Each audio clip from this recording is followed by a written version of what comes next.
Hello, my name is David, and if you're watching this, you're one of my friends on Facebook or YouTube, and I wanted to make this video because I see a disturbingly large number of posts on Facebook about people who are going through or dealing with cancer. About 6 months ago, I lost a dear friend to cancer, and just recently we lost a great comedian, Charlie Murphy, to cancer.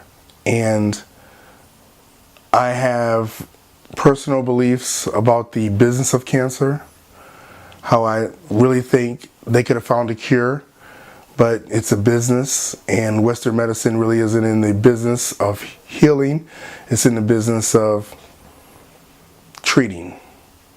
I have several MDs and RNs in my family, and they're all Western medicine trained, and I know they stick to the mindset that this is what's best for people, but I've seen holistic medicine in other countries where they have the very low cancer rates, and I have to think that we're doing something wrong. I told my wife about a year ago that I wasn't going to do any project or anything that wasn't fun. Now that doesn't always equate, and I can't always pick and choose the projects that are fun or not, because at the end of the day, I got to feed the family and I got to make money. That's just the facts. But I try to take on projects that are going to be as fun as possible.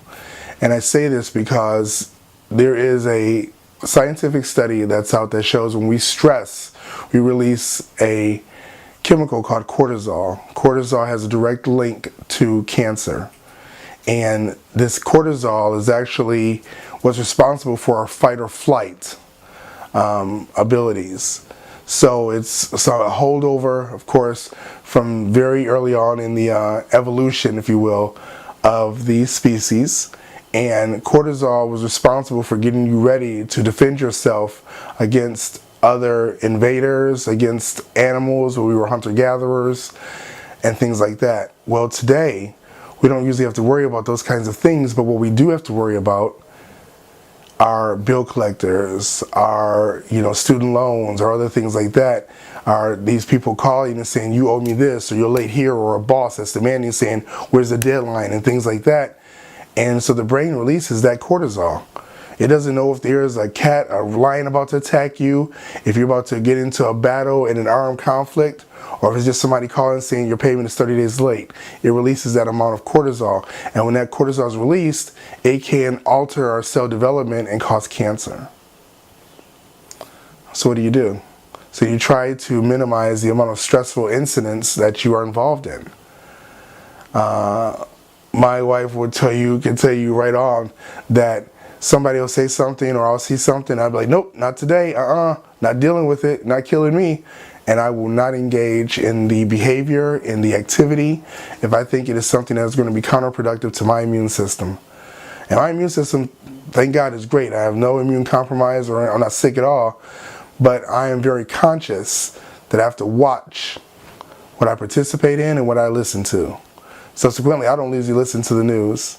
I have a media network that's kind of weird, but I like to listen to the good news. And I'm not saying I'm Panglossian, but I want to say that we have to be aware of what we allow ourselves to be fed, and that goes back in to the kind of things I heard in church years ago, where they'd go, watch what you let into your eye gates and your ear gates, and I was like, but there's a certain amount of truth to that. You have to really watch what you allow to resonate with you.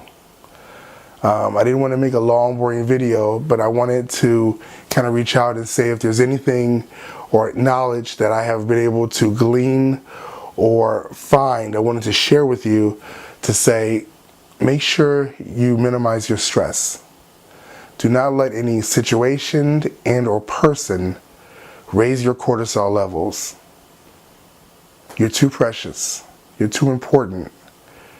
This world is a lesser place, I really believe, without Charlie Murphy, and it would be a lesser place without you. We all play a part, and it's important that you are here as long as possible. So don't allow someone else's bad day, someone else's bad judgment, someone else's bad attitude or temper to determine how you react. When you start to see that happening, be like, not today, not the kid, not dealing with it. You have the ability to affect change on a second-by-second basis. So that's my 2 cents. That's all I want to say. I hope it has been productive, and I hope you can take it and use it. We need you. Thanks for watching. Have a great day.